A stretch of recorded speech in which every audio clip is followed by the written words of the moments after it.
do it together. Okay.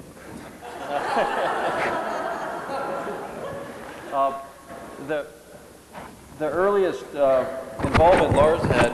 Here we go. Okay, yeah, this is good. I get it. This is how we met.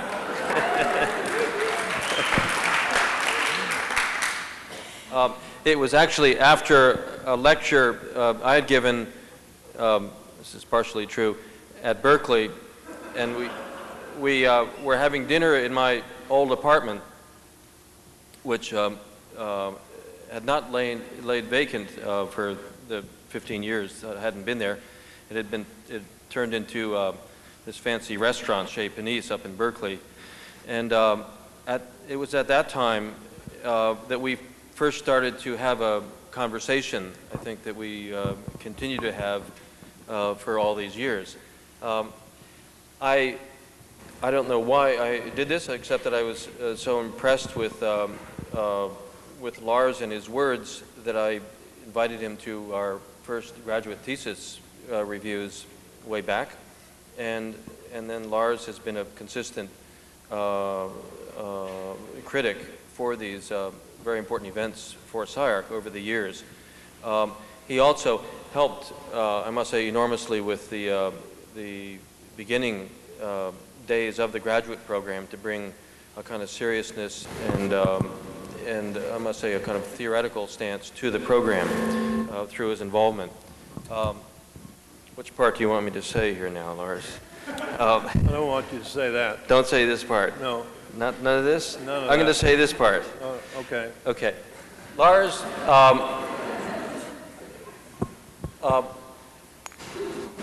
somewhat like me, but maybe less so, often isn't that interested in architecture. But there are reasons for that. He came to architecture through civil engineering. And civil engineering, some could say, is the true architecture. It's building, and nothing more, nothing less than building.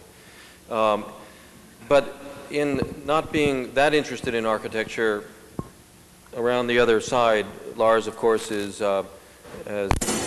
as interested. This is SCI-Arc, as interested as you can possibly get in the subject.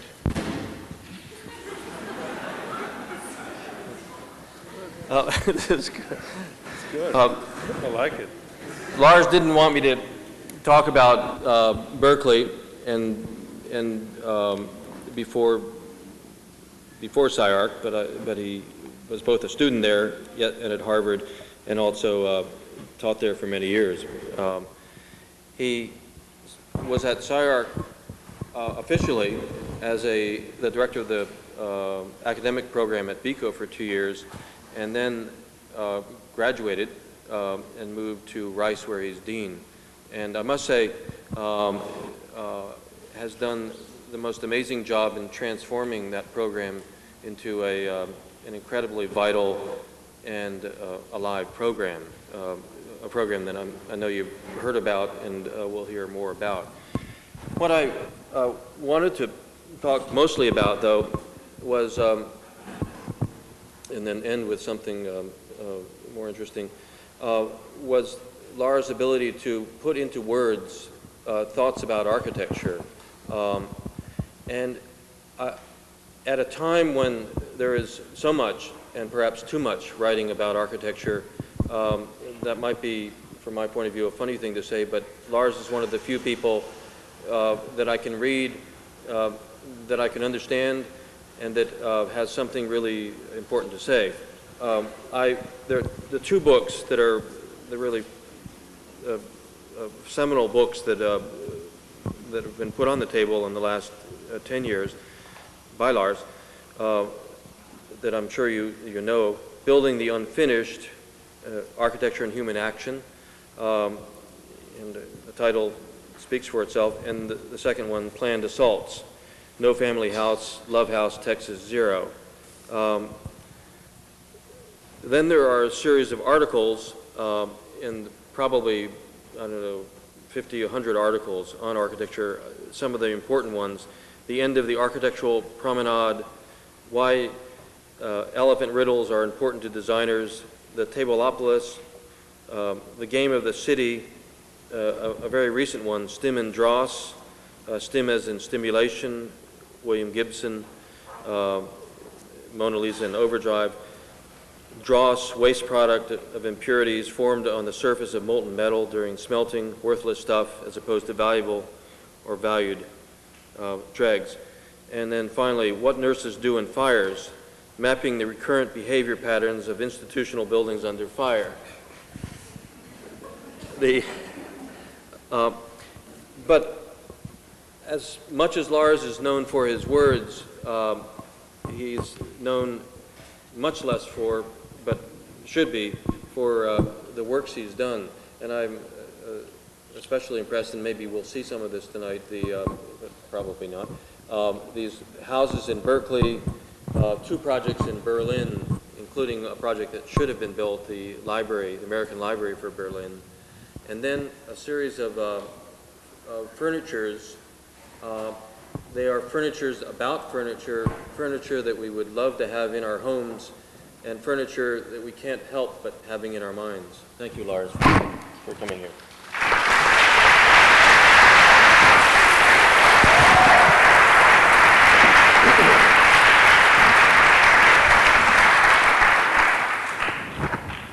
Well, that's me.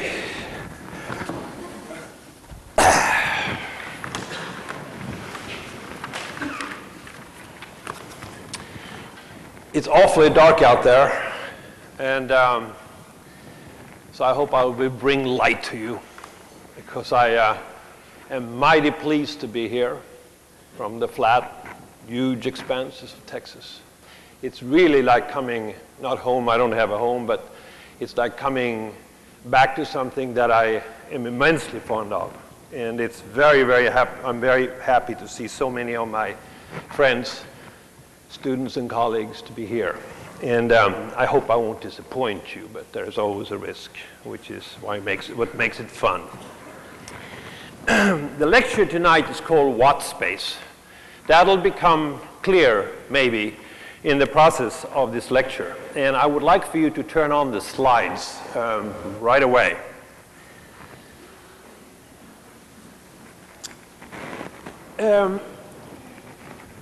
When I got this poster, I was immensely happy, not just because my name was on it, but because I was in the picture. And I realized that most people that come here will probably perform what this guy does. He will jump and jump real high while I will fall. And I'm much more interested in falling than in jumping. So having said that, you will understand a bit later why falling is terribly important to learn how to do, because falling is the only way that we will eventually end up in eternity. Jumping just sprains our ankles and breaks our necks. So, one day, in the very early 1960s, Sweden went from left-hand to right-hand traffic. It is a gloomy winter morning. Drifts of snow occupy the edge of the sidewalk. The roadway is slick and black. I stand in an office overlooking a major street in Stockholm when exactly at 8 a.m., in slow motion, cars, as if part of some vast vehicular ballet, cross from the left to the right side of the street. There must have been a similar moment roughly at the same time, particularly in cities such as Tokyo, Los Angeles, and Houston, when in a blink of an eye, the city shifted from being primarily stationary to becoming predominantly mobile.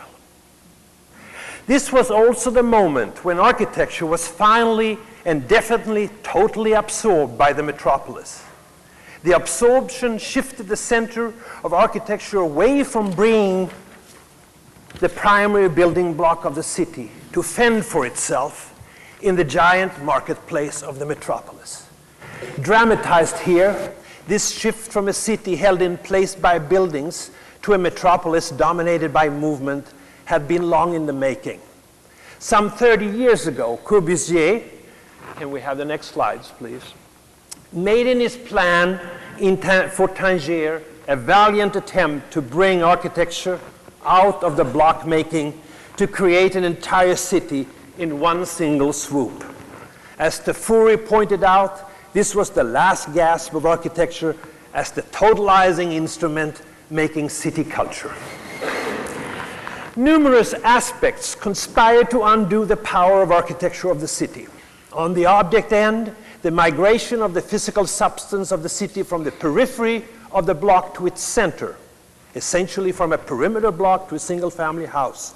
The shift from the apartment cell to the single-family house, like a dying star, the perimeter block imploded to form the black hole of the suburban single-family house. And on the subject end, the migration of work and the collapse of the extended family. No longer was the family centered at home, but rather somewhere in between on the continuum between house, work, school, and mall.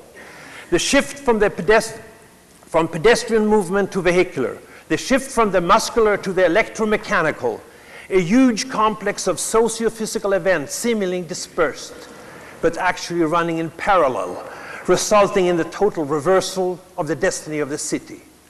All that which had been centered was atomized. And of course, you know very well what I'm talking about because you live right in it. As mere commodity, competing with cars and Christmas vacations, architecture has fared reasonably well because of its sheltering capabilities and its appeal to the egos of the haves and the psyche or desire of have even more, the corporations. As a cultural enterprise, with its deep roots in the city, architecture seems to have lost almost everything. If we overlook odd phenomena such as Donald Judd and Joseph Beuys, here seen as architects and bona fide ones, Renzo Piano, Koolhaas, and all those who work, maybe Jurdy, and who work in almost total obscurity, some of them my friends, some of them here in LA. It should be noted in parentheses that builders such as Levitt and Eichler have in Levittown and the Eichler homes respectively had more effect on our culture than the architect. My work belongs in this dustbin of the zodiac, a place that I occupy with great pleasure, consistency, and occasional spurts of energy. So tonight I will cover a lot of ground, some of it chronologically, but most of it synthetically, both to make it more coherent to you, to show that there is some reason in the madness, and to show how the work works at transparent medium, as culture, through which we can see ourselves in time and place. The lecture will straddle two extremes, the metropolis and the simple room. Once I had fully accepted the absorption of architecture by the metropolis, I decided to take on the metropolis. This coincided not accidentally with my moving to Houston and away from such peculiar enclaves as Berkeley and Vico. I found in Houston a new source of energy, or I should say a renewed interest in a, for me, old energy, change, speed, slow and,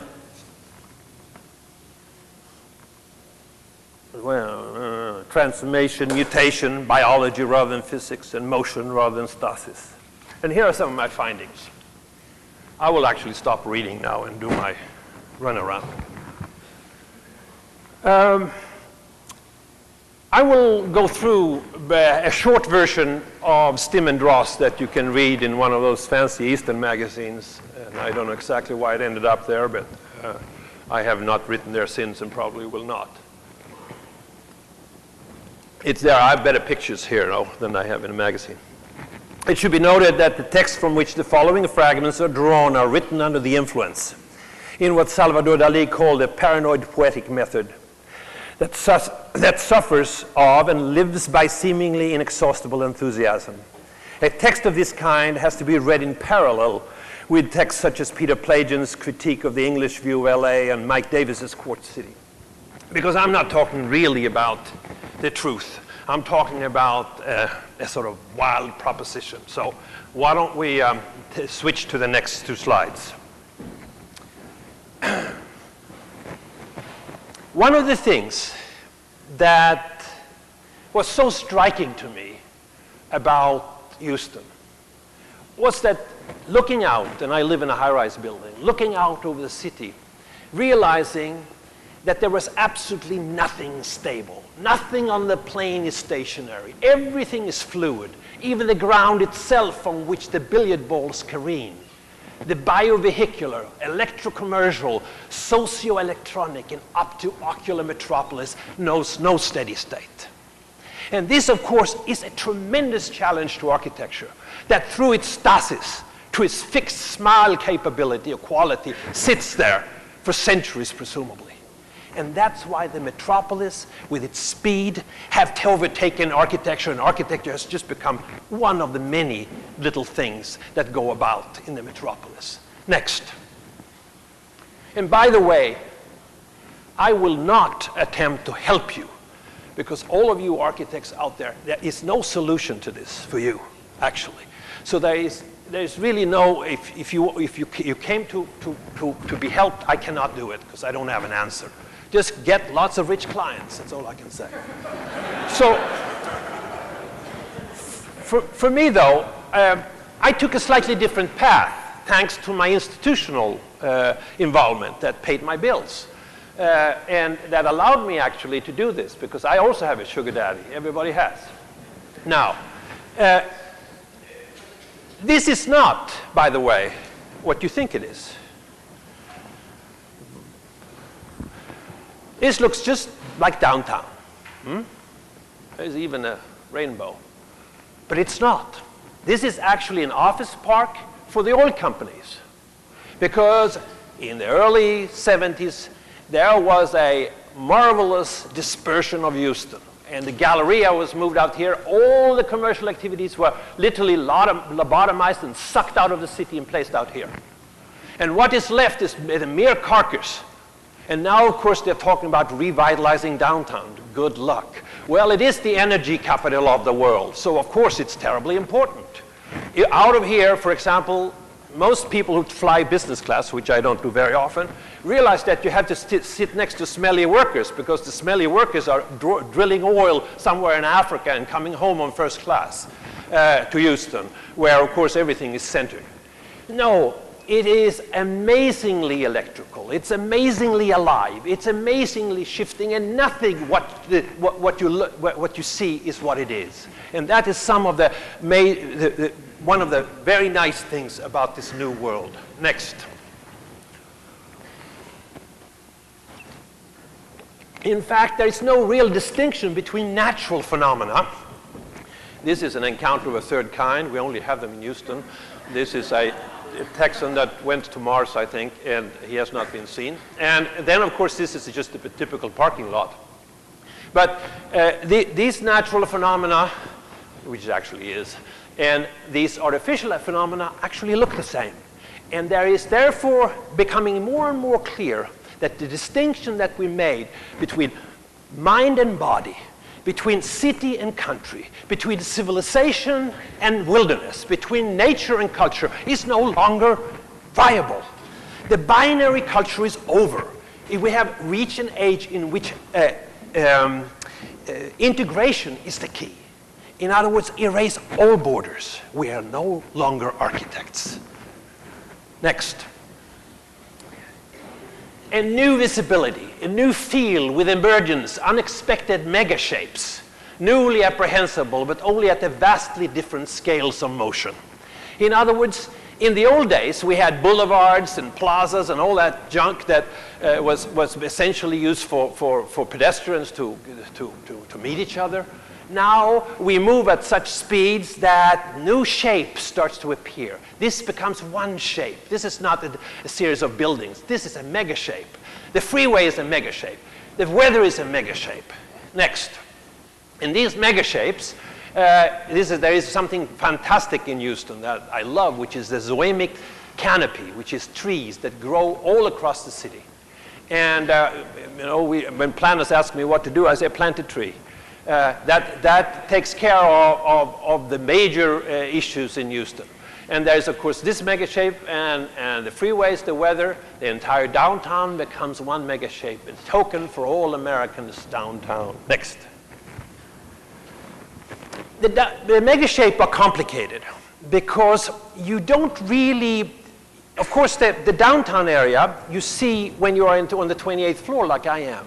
But you actually understand it from the inside. In other words, it is a shape that doesn't have an end. It is not so important, the horizon, but it is the quality of the inside of the mega shape that really starts to build in you. So in a city predominantly constituted of motion, of temporality, space itself is about deformation and velocity constantly being carved out in front of one and abandoned behind. So there is a lot of jump cuts in the mega shapes, and you don't really need to see them, although they often have a complete kind of horizon. But that's not really important. It's the internal grammar of each piece that counts. So for example, the trees, you understand the forest by being in the trees, not really seeing the edge of the forest. The edge of the forest is irrelevant. It is the repetition of those trees that suggests an end. And that is enough to create a mega shape. Next. So there is the table. It's a fluid in motion. And this is deformation and velocity. I'm trying to do these kind of scribbles to see if there's some way of capturing it. And of course, you always end up with silly kind of graphics that don't really tell the story.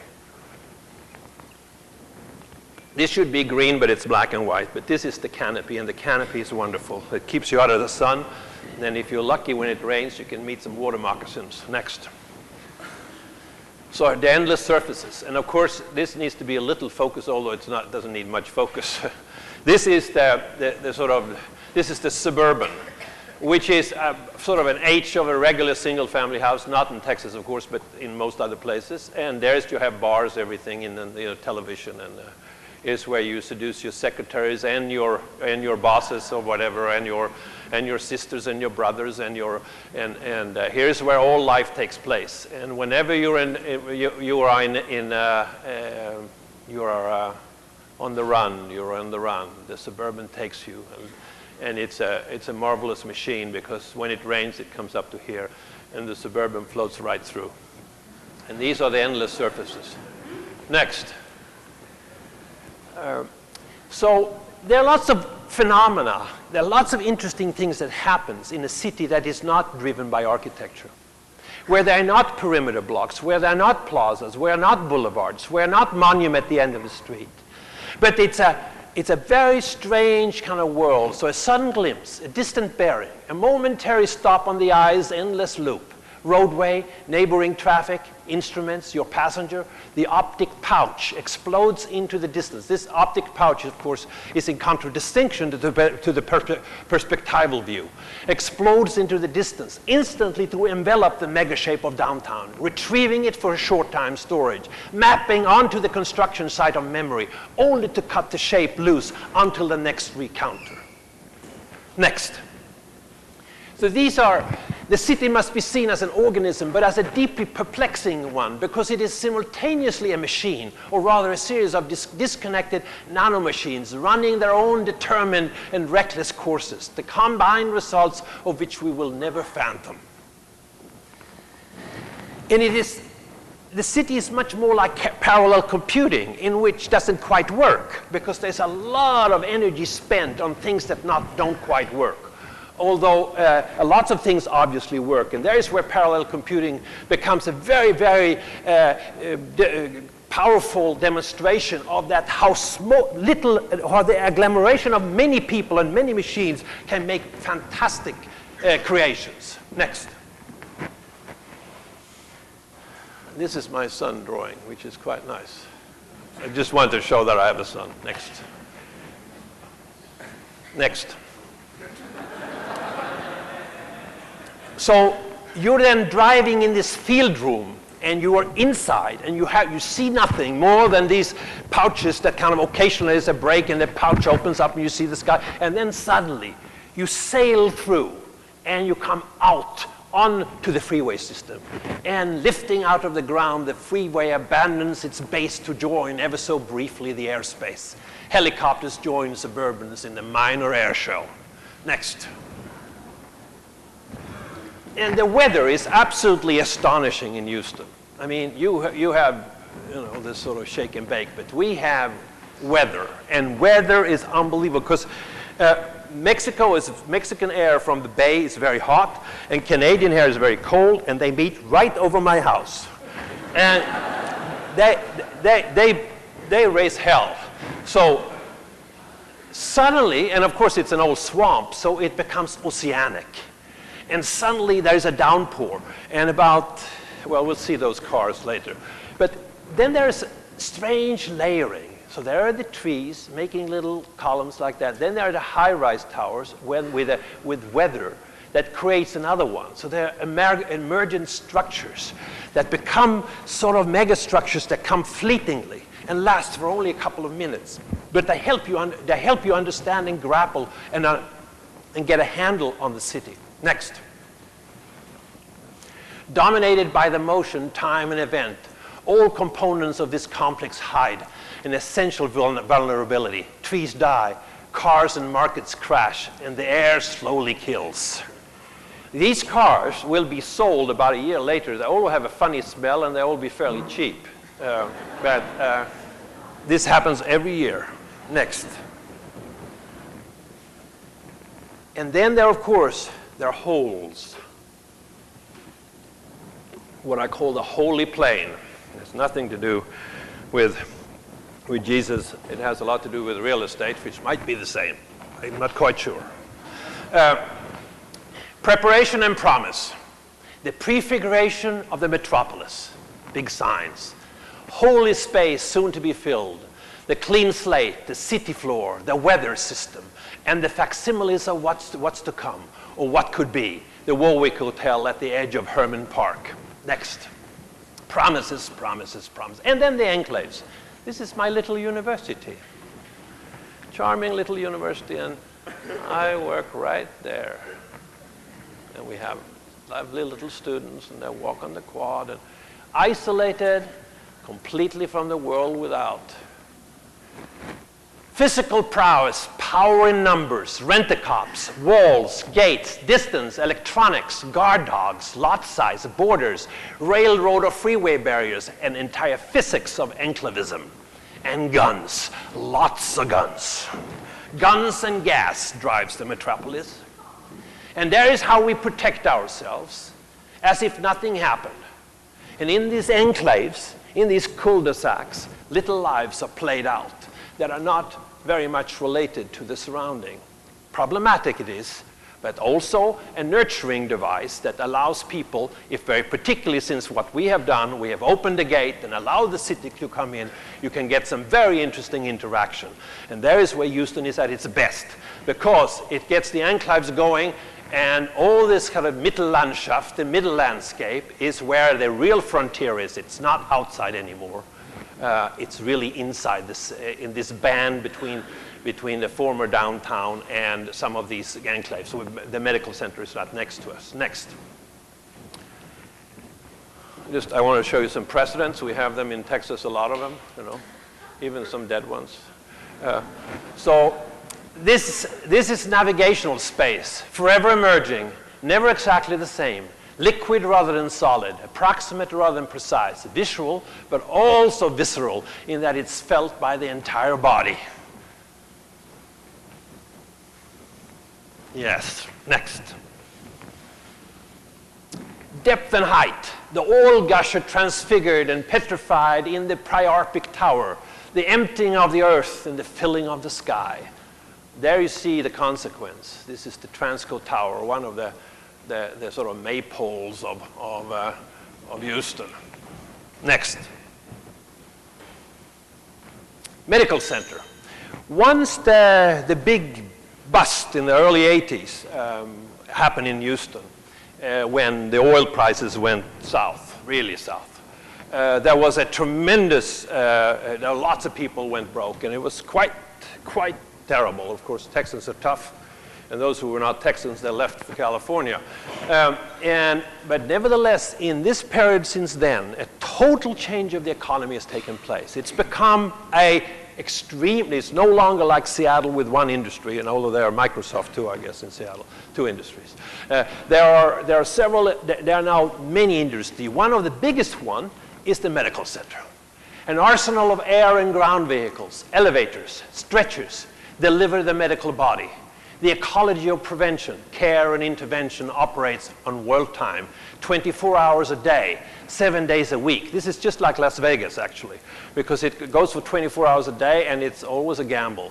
Bodies come and go. Bodies come and go, live and die.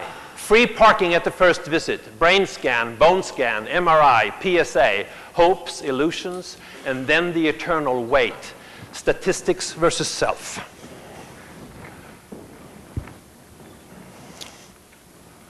Next. And shopping. Woo, shopping. Woo. Coolest thing in the world. Born to shop, the stimmers. And these are, of course, what Robert helped me with in the beginning, the stim. And these are stimmers. We'll talk more about that. The stimmers spill off the freeway to evaporate in the parking lots. The assemblage of car, credit card, shopper makes it the hypodermic of the shopping stream. Just as the medieval stirrup allowed the power of the horse to be transferred to the horseman's lands, the shopping assemblage composes and releases pure buying power. Think of that. You are actually valiant knights and knightesses when you're out there shopping. But think of also the arsenal of all these things that have to go with the whole enterprise. The cards, the car, the shoes, the vigor, all of that. And then, of course, the desire of wanting to have. Very important. So if you can create value, as they say in architecture, or desire is the key. How do we create desire? I don't know. I wish I knew.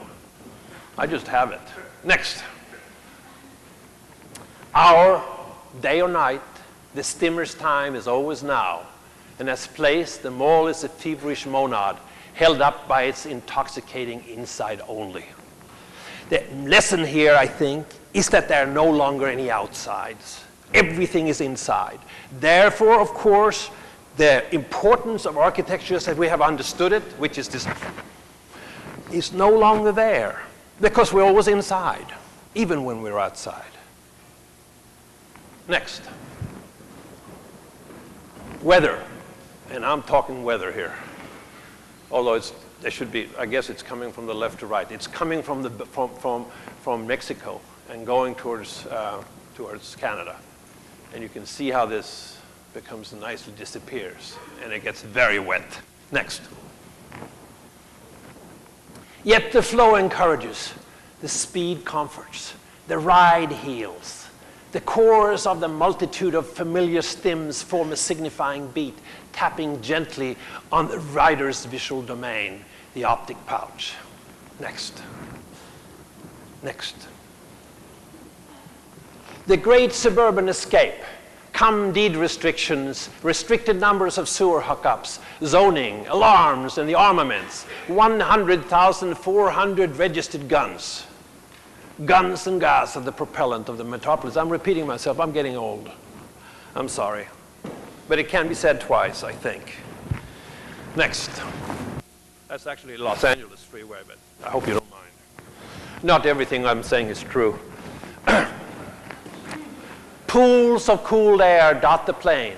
I cannot for a moment even fantasize about how it was to live in Houston without air conditioning.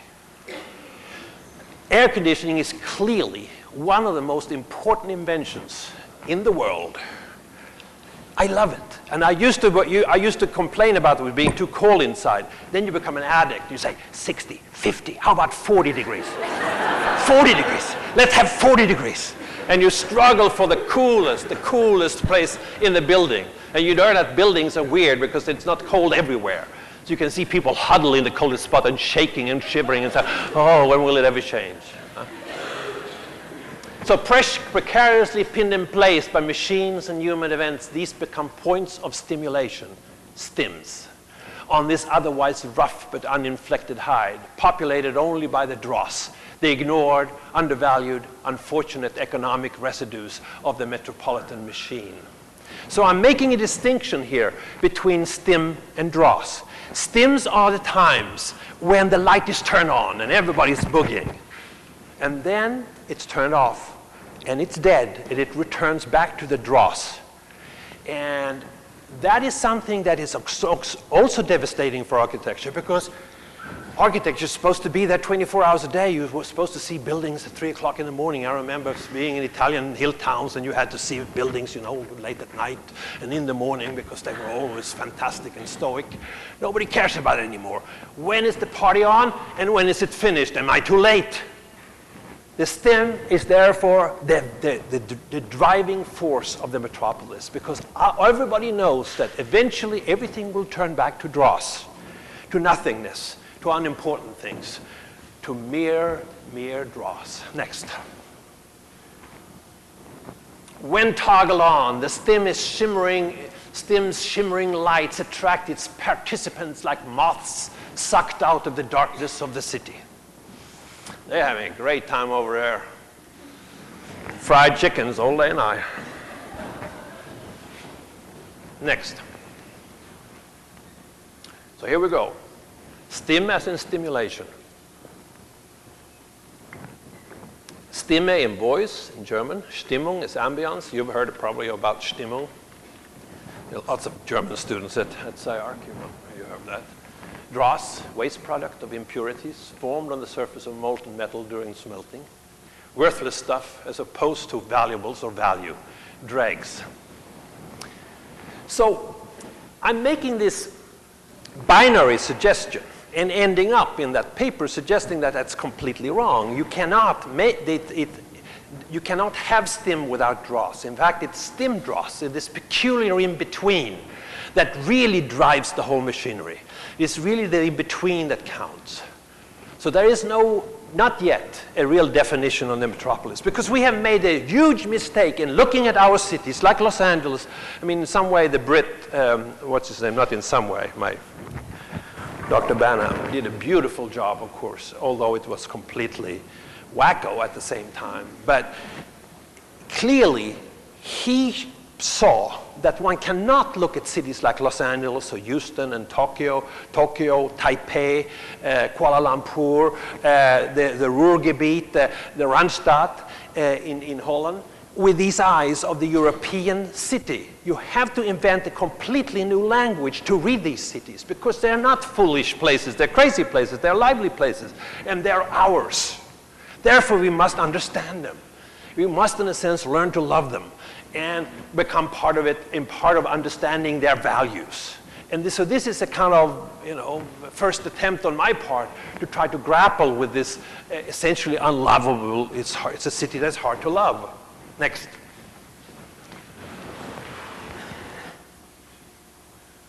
Next.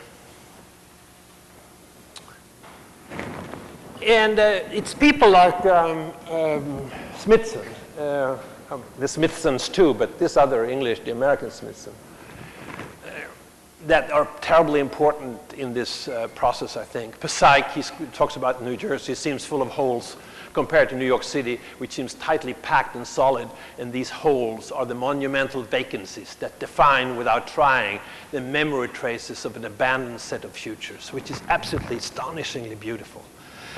My colleague Albert Pope, also a SCI-Arc product, has finished a book called The Ladders, where he talks beautifully about those holes and the importance of them, not as land banking, but as a sort of breathing space, as a peculiar sort of site for abandoned set of futures that I think we need to contend with. Now, of course, they're being gobbled up the moment we have great changes. There are lots of stims that I describe. Yugos, for example, which is the Hispanic parking lot stim.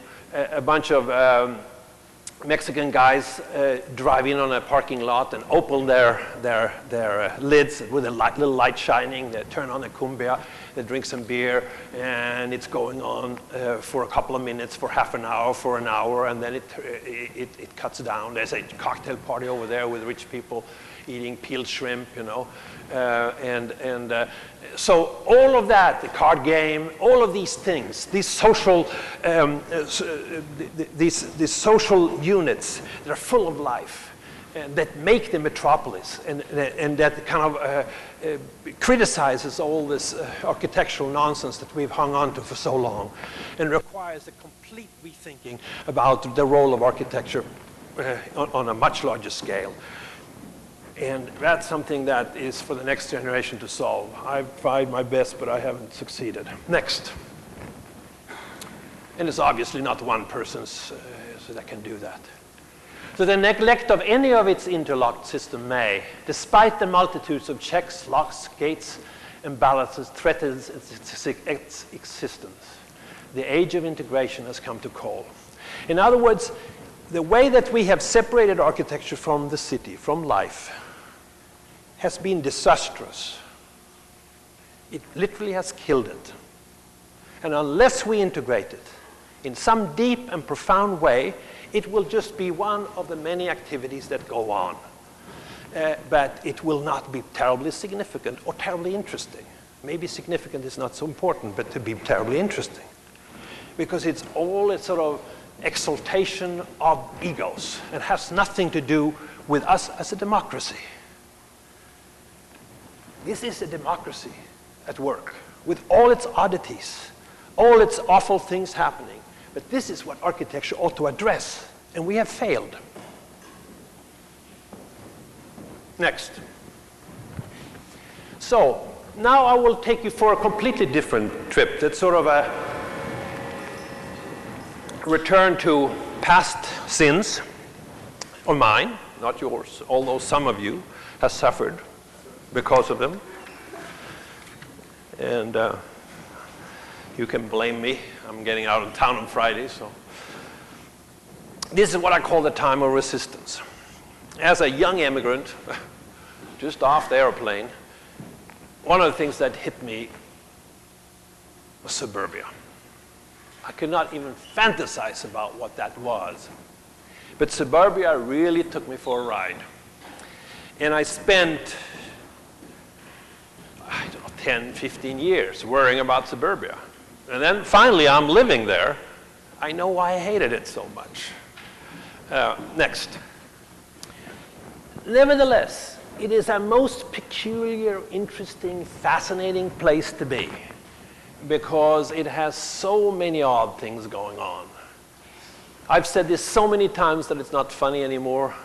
The living room, the same size as the garage, and bedroom, this is the boys' room, and these are the two girls to be nurses. I mean, all this jazz. Huh?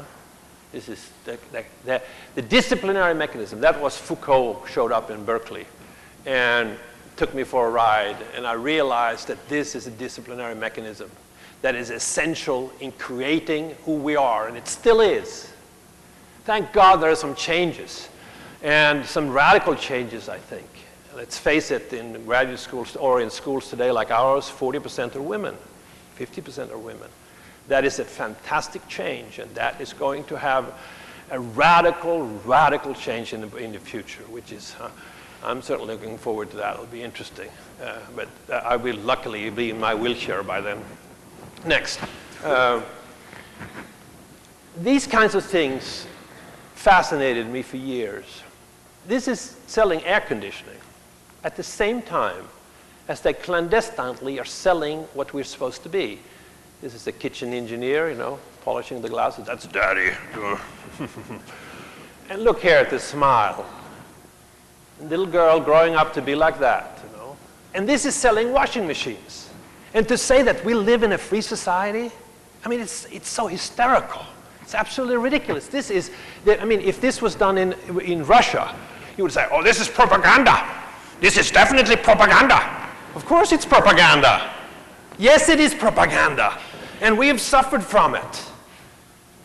And we're not doing much about it because it's still going on all the time. Next. Look at this woman over here. She cannot see the drawing, but she's smiling. And this is what guys do. No wonder there's so many of us architects are effeminate, because this is what girls are supposed to care about. Some of the best engineers I know are women. So And this is not so long ago. Next. So, I discovered then, in my youthful enthusiasm, devices to try to trip this scenario. Stairs that led nowhere, or the Trebuchet, this thing that, a coat hanger that Duchamp brought from Paris to his apartment in New York. And he never had time to put it up, and he realized that people were falling over it. And you can see how these look so nice when they're hanging on the wall, and you come in and you don't even look at them, you hang your coat. But they're now on the floor, they have fangs, they're about to rip you apart. There are 3 of them there, they're gonna cut you. So I got very interested in this idea of literally tripping people in their path in order to make them see maybe the ridiculousness, but maybe more importantly for me as an architect, to make them see the physical world and not take it for granted, but literally break it open. Next. To unleash this bondage between the plan and the social body, and get out of this sort of idiotic thing that the environment does. That tell us that in the living rooms you do this, in the bathroom you do that, in the dining room you do this, in the bedroom you do that, in the garage you do this. And there is where the plan lies. That plan, if you ask a student today to draw a house, he will draw, she will draw exactly that. It is implanted on us. It's tattooed on our mind, on our sensibilities. How do we get rid of that? Well, it takes more than Esalen. And more, it might have to take some dervish stuff, you know, I don't know. Or Buddhism. I hear that your former chairman has become a Buddhist. Maybe that's where we should go. Because that's a bit like falling. If you fall in the river, you swim downstream, not upstream. That's an old Buddhist thing. Because that you have a chance to survive. So don't jump. Next. In Corbusier, I finally realized that I was more interested in these interior images of the male pounding at this thing, the lowbrow guy, the empty table, no books, nothing, you know. Usually there is a lady standing looking down adoringly at this idiot pounding the ball. But so I did a lot of projects. All of them are here in this dustbin of my past. And I'm not nostalgic at all about you guys. I had fun. And that's still a nice drawing, although Aldo Rossi is dead, so I think it's my turn next time around. Next.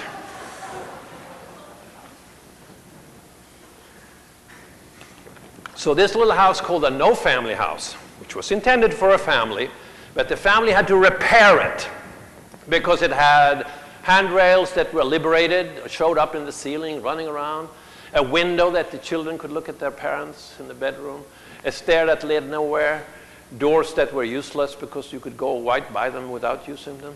A la Duchamp. Next. Next. Fresh window, also a pun taken from a painting by or a mock-up or a model or a whatever by Duchamp. Perspective. Next. Next.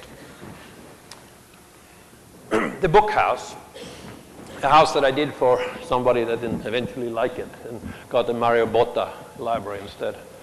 And he probably made the right choice. Here's the combination of books and firewood. Firewood on the outside of the building in Switzerland and books on the inside. Next. Firewood is for the fireplace and the book is fuel for the mind. So there are 2 types of fuel here. And this is a demonstration of actually the only house that I have done or a building that I've done that used the theory to produce itself. And it literally began like this, that this guy had thousands of books, 10,000s of books, And they were encroaching on him. He had no way to go. He needed a place to put them. And he had a fair amount of money, so he wanted to have a library right next to his very beautiful kind of Swiss Palladian villa. So in this old house, there was a big fat wall. And if you now with modern construction, you could actually push the books inside the wall because you could use thin concrete, and you would still have the same thickness. Excuse me. And that compression pushed the books inside the wall. The book became materials for architecture, just like the firewood was a material part of architecture. Now on the outside of the building, you can see here how I am attempting to erase distinction between that which is not considered architecture and that which is architecture in the past. This is part of this already feeling that this sort of definition of architecture was really quite weak and did not allow for a kind of generosity of including the whole world in the project of architecture. Yet everybody says the architecture of this and the architecture of that. Next. So making that compression, I then took the plan, which was an ABA. I'm not Peter Eisenman, but almost here. A is bigger than B. And I rotated that and then shuffled it and laid it down so that you can see now the A, B, A being the A, B, A. No, the A, B, B compressed. So all these, I forgot. I don't want to bother with this. It's too damn complicated. It's too theoretical. Anyhow, it is a nice project. Yeah, let's get on with it. It was fine. I like it. So eventually it was a whole set of transformations like the sala, which is the Palladian middle, became a big table. So when you came out from the old house, you were very small like this, and the books were very large. And then you had book towers that were the remnants of the old rooms and all that. You know, this is like 80s stuff. Next. Not relevant anymore. And Fahrenheit 451. Something happened with the other baby up there. Are we okay? I heard that famous click, click.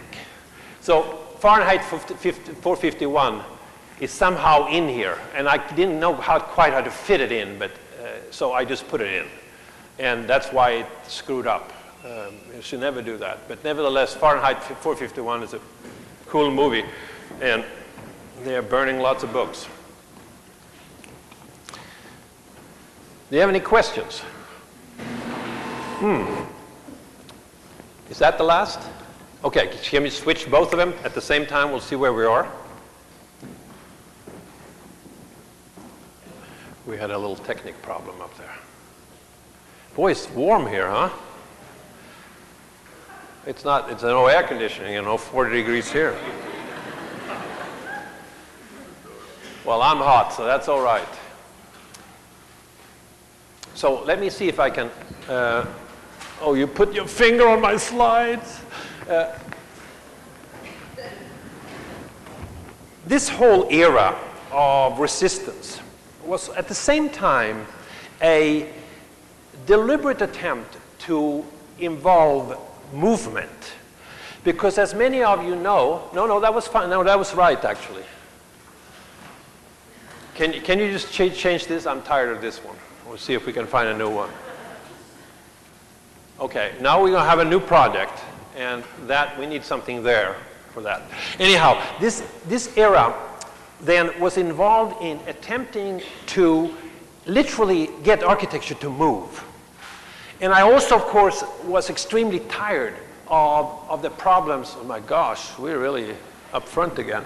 I was really tired of the way that, no, you need to switch it one more time here. The numbers coincide, by the way, if you are in doubt. Yeah. Okay, so I was invited with my group, Mike Bell amongst them, Mike Palmore, Antonio Lau, Tim Brempel, Bill Green, to do a project in Berlin. And of course, that time, the wall was very much intact. And like everybody coming from outside Berlin were fascinated by the wall, while the Berliners denied it. So we took on the Berlin Wall, and we went through a following transformation. You remember I began talking about change and motion and transformation. Well, it's very much part of this project. So here, the idea of two hands, literally splitting this wall like a sentry right down the middle and separating them and creating a kind of free space in between. Next. And at that time, it seemed very academic and absurd. Nevertheless, 2 years later, and at the show in Berlin, nobody paid attention to this project. 2 years later, the wall came down, and the project traveled to Russia, and we were on the poster. Because suddenly, what we had said, we had prefigured the fall, not my fault, you can't blame me, but nevertheless it happened. So this idea of splitting the wall and creating a sort of a delay, a halt, a pause, a hesitation, a rest, a recess, a break off, a bring to a stand, cut the gun, turn off the juice, whoa, transformation, mogrification, metastasis, mutation, transfiguration, all of these words that later have become more and more important in my work are very much embedded here. So this is a particularly important episode: discontinuity, parenthesis, suspension, stoppage, standstill, pause, caesura, break, intermission, respite, abeyance, lull, lapse, kangaroo closure, clôture. All of these things became then a way of, in a sense, denying the world and making a stim that would be very particular for very particular purpose. Next. So also in this project, when we had separated the wall, we decided not to design it in the old-fashioned way. We invented Frank Chance and Lady Luck, and Frank Chance held the walls apart, and Lady Luck, through a series of geometric pieces, somehow upgraded from Corbusier's pyramid cylinder and all that stuff into a series of kind of more modern wedges, pinwheels, and bars and all that. Next. And then they became, once that sort of ballistic force was embedded, it was thrown in, and the ballistic force then transformed a simple set of objects into a new object. So in a way, we found a way of doing so-called deconstructive movements here using the idea of the throw. Of course, nobody noticed this, which is terrific, you know. It's actually quite nice to be unfamous. Next, for things like that.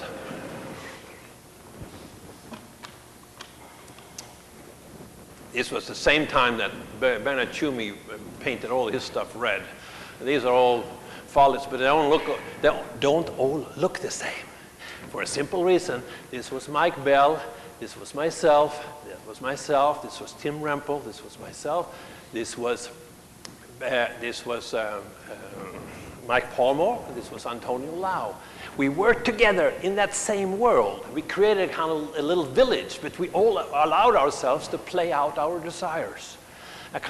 So it was not, it didn't feel like there was the same big thumb, you know. There's no Bilbao here, this is just Berlin. Next. And of course there were no origins. That's another thing that's I think the only origin we had was the Big Bang. That was the only one we need to care about. There are no origins. We all plagiarize this. We all steal. I mean, there is only mutation. So this is just a demonstration of how you invent a project by taking existing things and then creating out of that the situation. And then you start to operate on them, what I call zones of passion: penetration, skin embryo, production, accretion, erosion.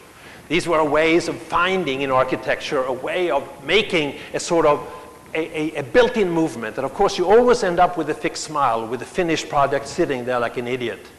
So I always felt that architecture could never do what I wanted it to do. It was impossible. Only if you listen really carefully can you hear the creak of the wall, you know, and I love that creak. I wish it was just louder. Next.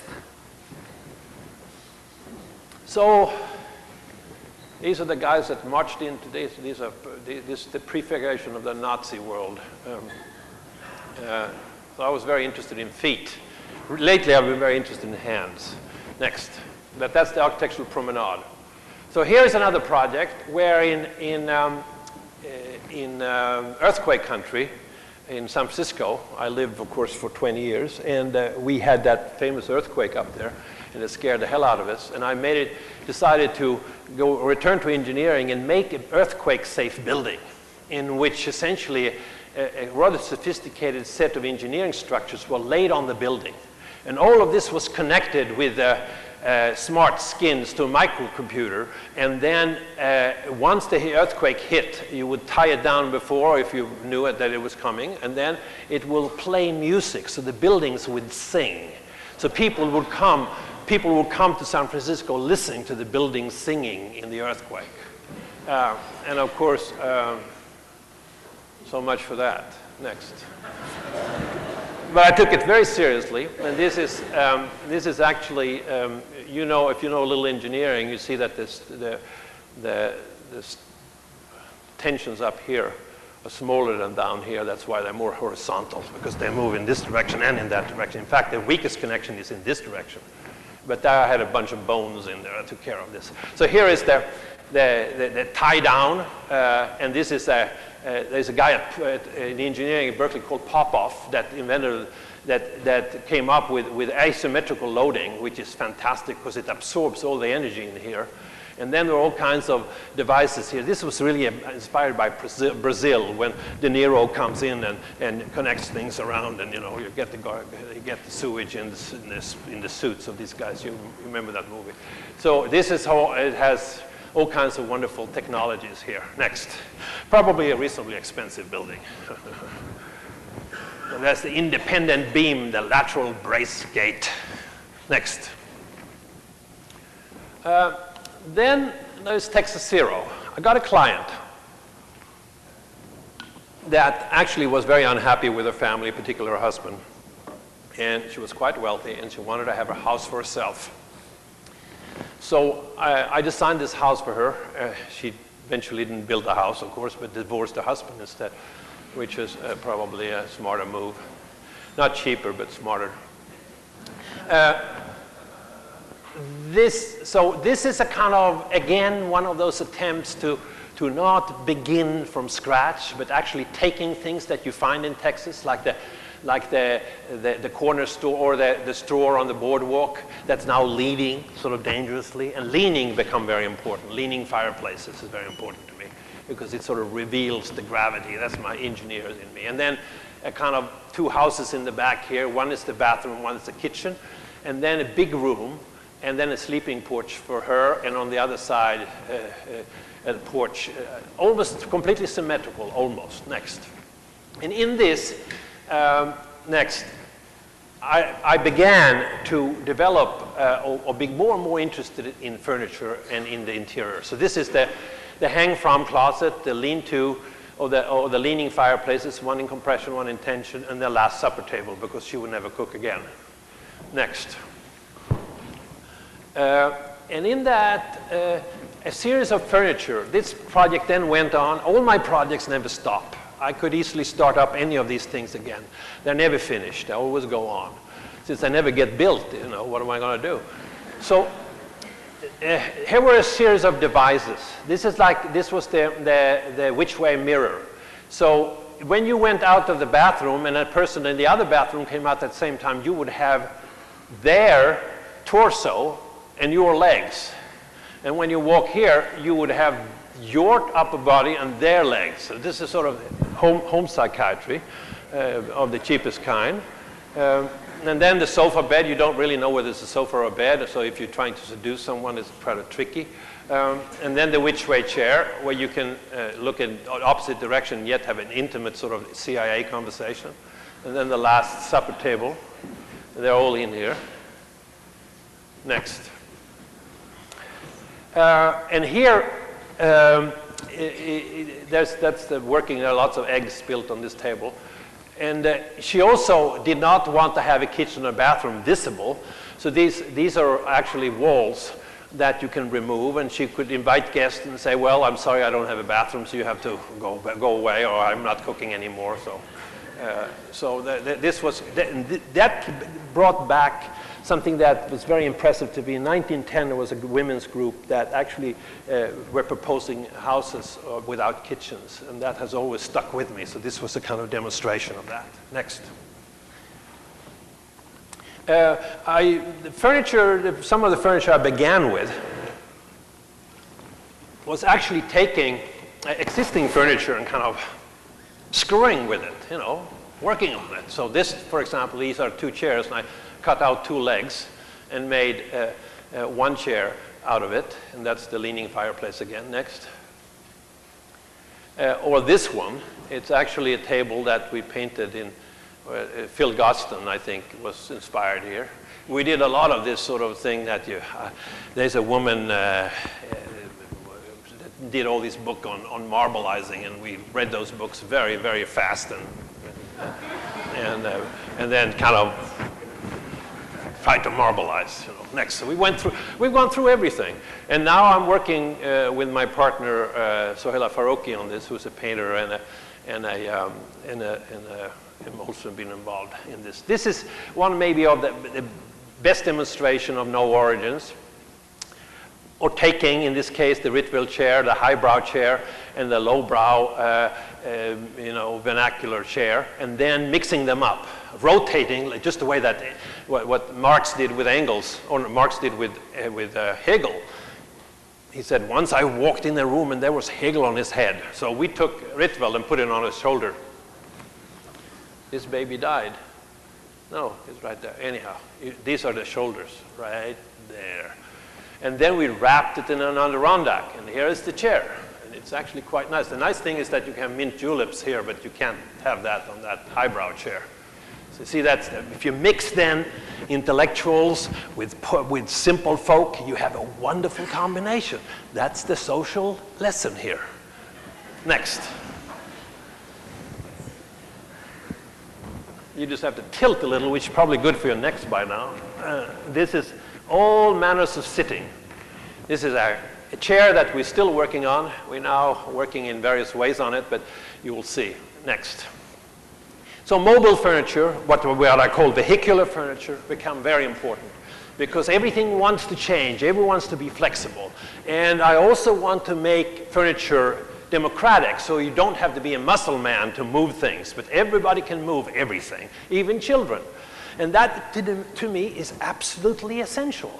Why don't we actually think about the user in those times? And this is actually a pretty good chair. You can move around, and if you lean back on it, you kill yourself. It'll teach you a lesson. Don't do that with your chair, as you say, your children. Huh? Next. And that chair then, you know, this is Tom, Dick, and Harry. That was pretty good. That was unintended. So that becomes a tea chair, a side chair, a tea cart, a tea table. So you just flip around, and these are the folders. Next. And now the latest thing is that we take the leg out, and we line it up with your spine, and you plunk it in a hole in the chair. And it's actually straight, and then instead of wheels we have rollers, or very cool rollers that will come back later in another one.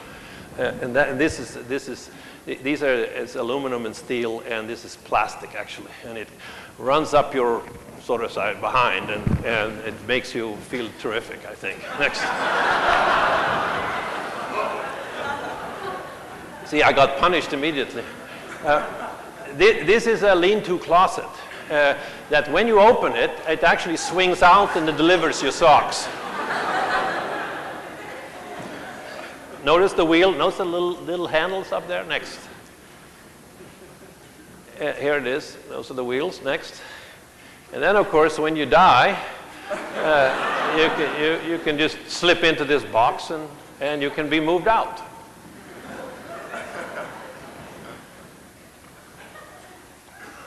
I think this is Jimmy Hoffa's. I don't know why I'm thinking about Hoffa these days, but next. This is Recorb. This was this very gynecological chair that Madame Perriand and Corbusier designed. And you always see her looking away. And this is her shadow now.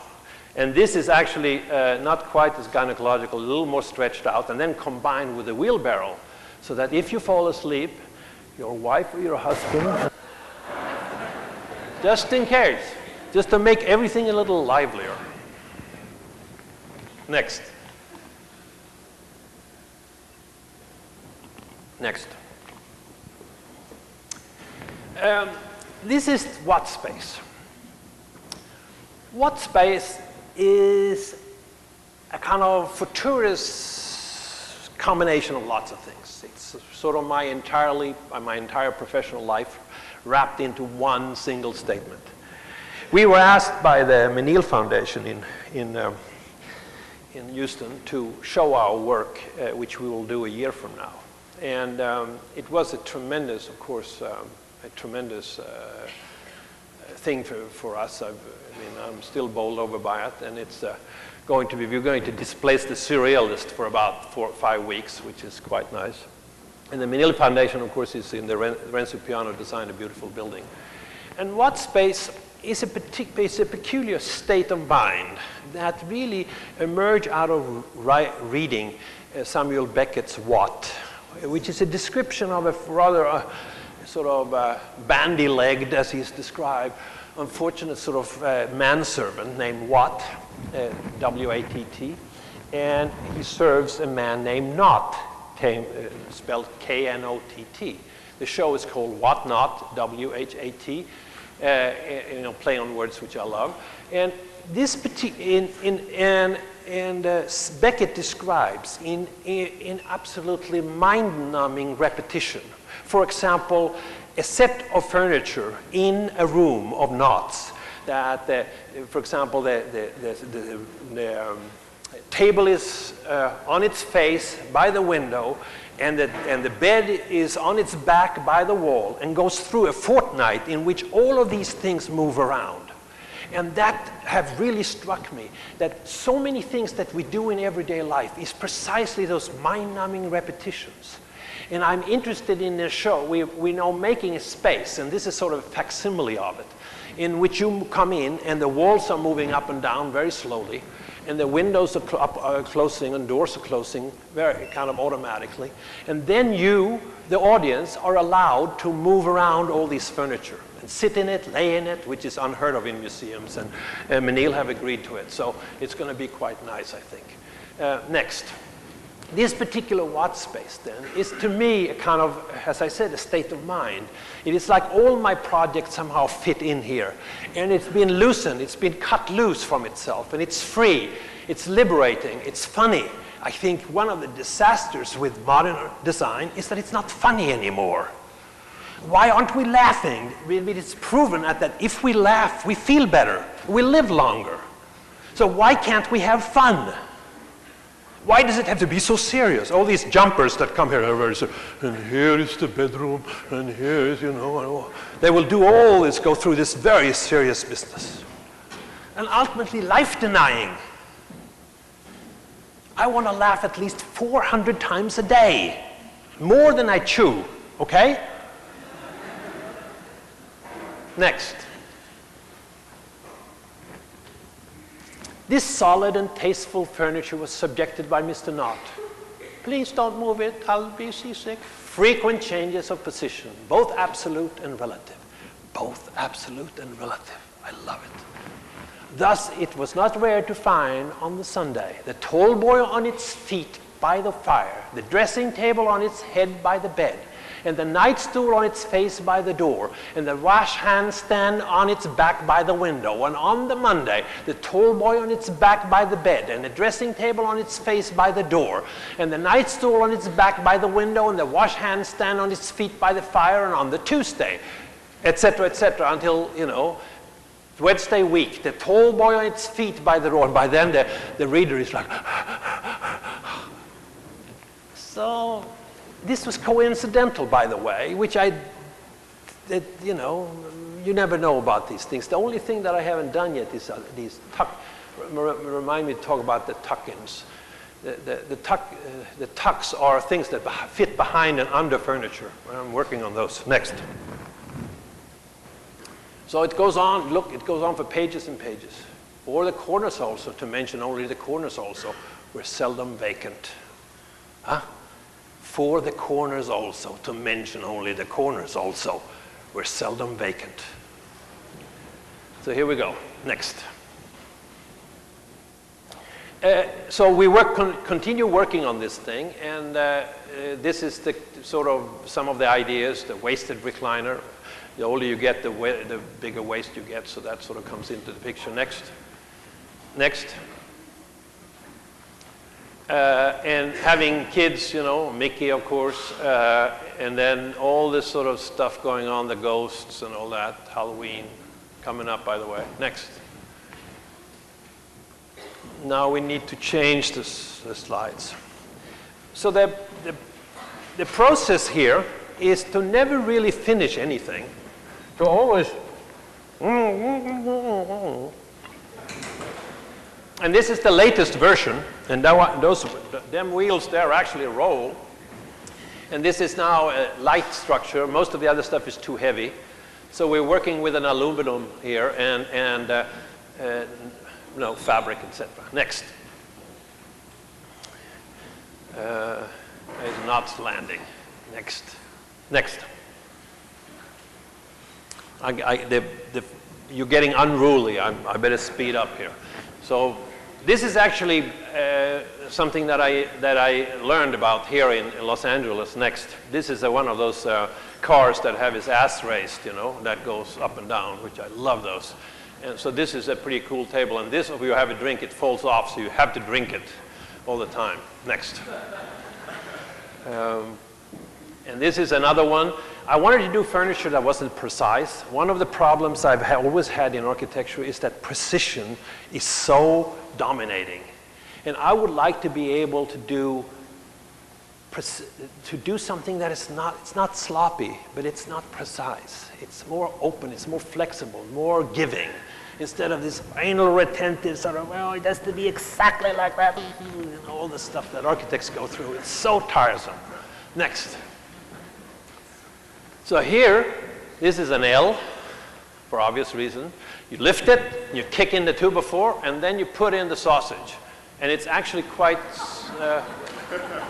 it's like a Frankfurter. Next. And it's quite good because you put your elbows here, and you slightly lift it off the ground like this, so you're sort of floating, you know. This is terrible. We're going to have to redesign that because I've hurt myself so many times. Everybody has. It's very hard. So we're going to do this soft. Thank you, Klaus.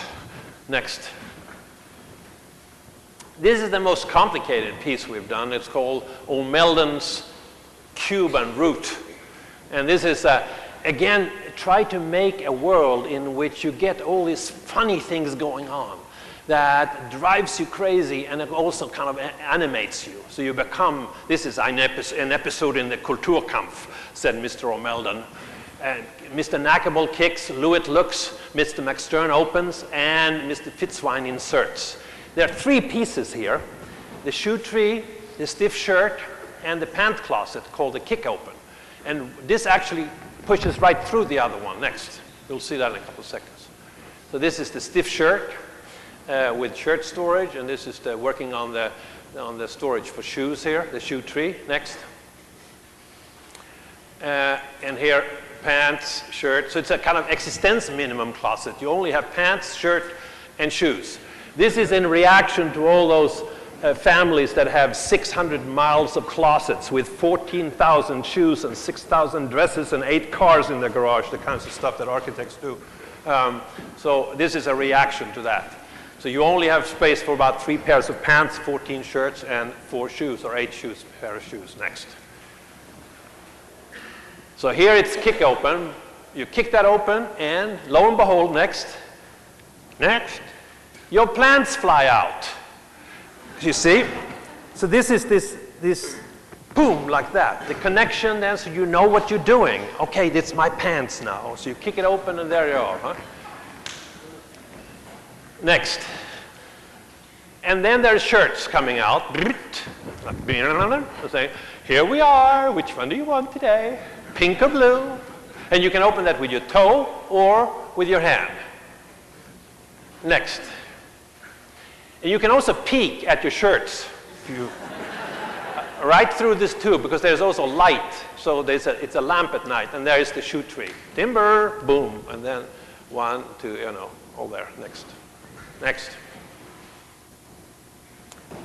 Quite handsome. Next.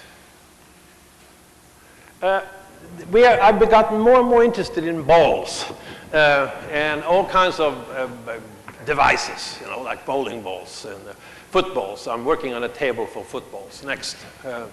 Because I want to catch the couch potato generation. And these kinds of things are marvelous. I love this sort of technology.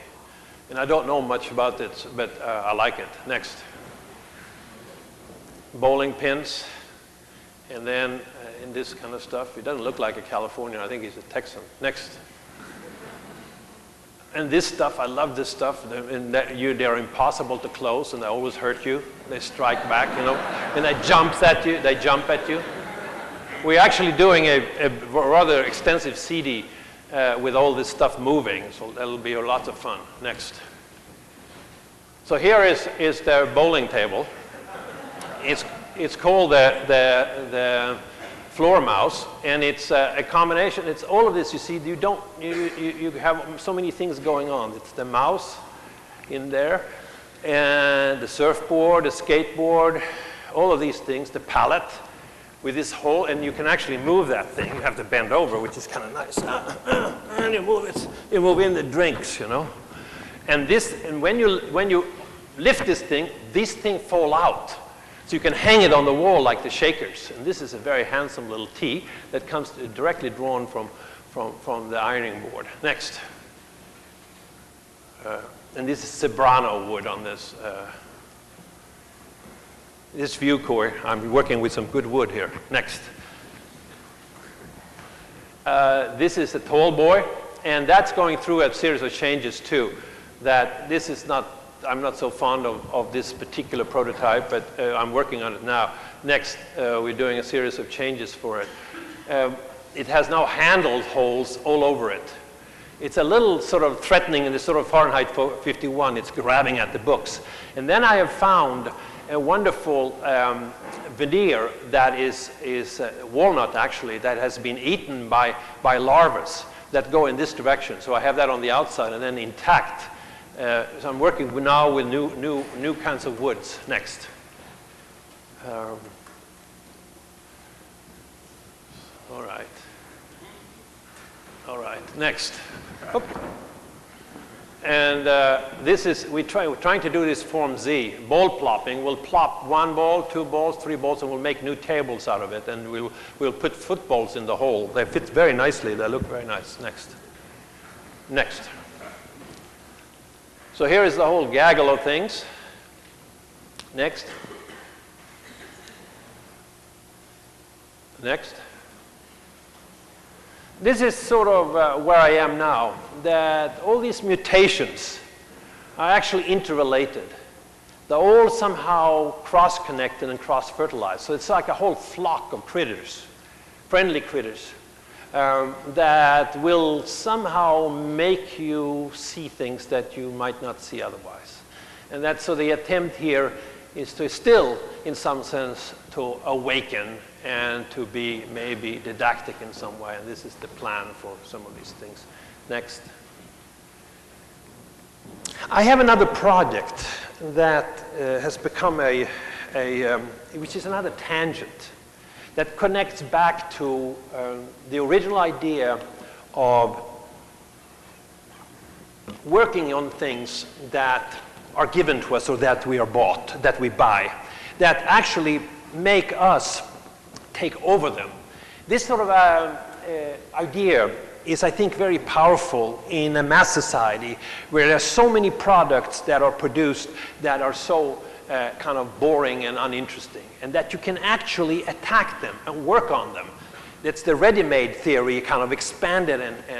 And I bought this house in Sweden, which is a very tiny little house. And Sweden, of course, is where I came from originally. And I wrote a piece many years ago about little technologies that helped you cross a series of rocks in order to go swimming. So this is part of that world. Next. And in that world, I've started to do furniture again, and now taking the furniture, because you buy houses in Sweden, you realize, and you don't really understand why, but they leave all the furniture. And they do because you're 60 feet up, and if you have to carry it, you have to take it down, carry it down the mountain on your back, and I'm almost 60 years old, and down, get it on the bridge, put it in a boat, take the boat somewhere, and then burn it somewhere, you know. So, because this is most of it very ugly. So you realize that I'm stuck with this. What am I going to do? I have to work on it. So here I'm trying now to do furniture that's actually reflecting what goes on through my windows, a conflation of the islands and the clouds painted on top of each other. Next. And this, where I do a lot of carving. I've returned back to my original kind of woodsy life that I had with my father, who was a hunter, and I didn't like hunting at all, so I spent always carving. And we have a fantastic juniper in that is built for hangers. So there are about 300 hangers on my house now, because I'm incessantly making them. And they have they have something built into them. They have this sort of strange nick. If we go to the next one. Next. They grow out from the main stem, directly out like this and then up. So there is a natural place to hang things here. And it is it's what I would refer to as biotechnic. And I think that there is in this a kind of lesson about ecology, about somewhere we could head, because we're getting so sophisticated. When we make no distinction between civilization and culture, when we actually use the natural, and I mean, all of this is kind of reconstituted natural things, and we see no distinction. We can develop a kind of biotechnic in which nature helps us, guides us in making things that we find. And I mean this now on levels of an atomic or nanoscale levels, on all kinds of levels that we have now suddenly available to ourselves. This is a kind of lowbrow example of how farmers a long time ago realized that they could hang their tools on this so that they wouldn't rust standing on the ground. And it is this sort of attention to our world that actually architects are very good at.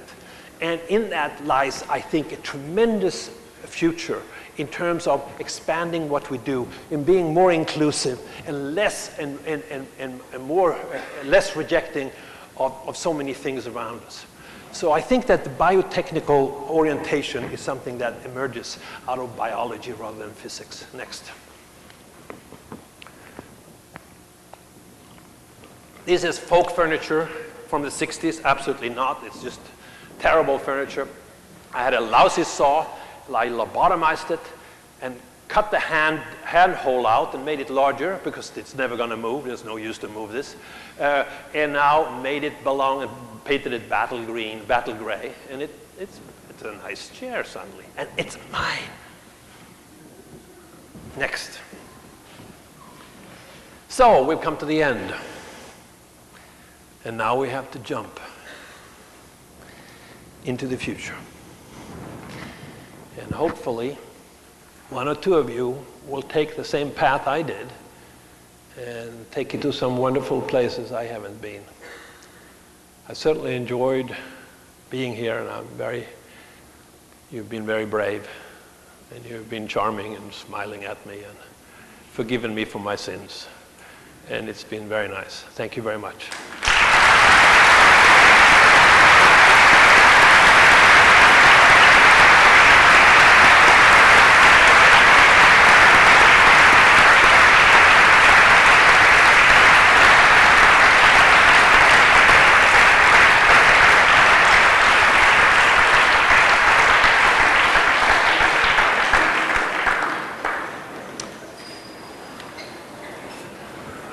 I'd be glad to take questions if there are any, but I assume that you want to move, but...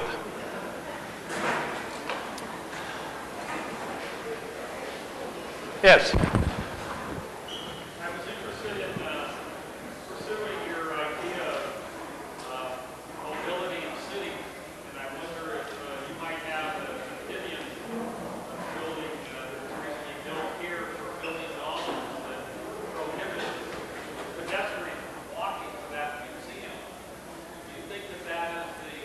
You know, ideal of the next millennium, or is it the worst that we can experience from anything higher? you know, I was told to repeat the question, and I don't think I can do that because it was too long, and I don't know how to answer. I mean, I never knock my colleagues,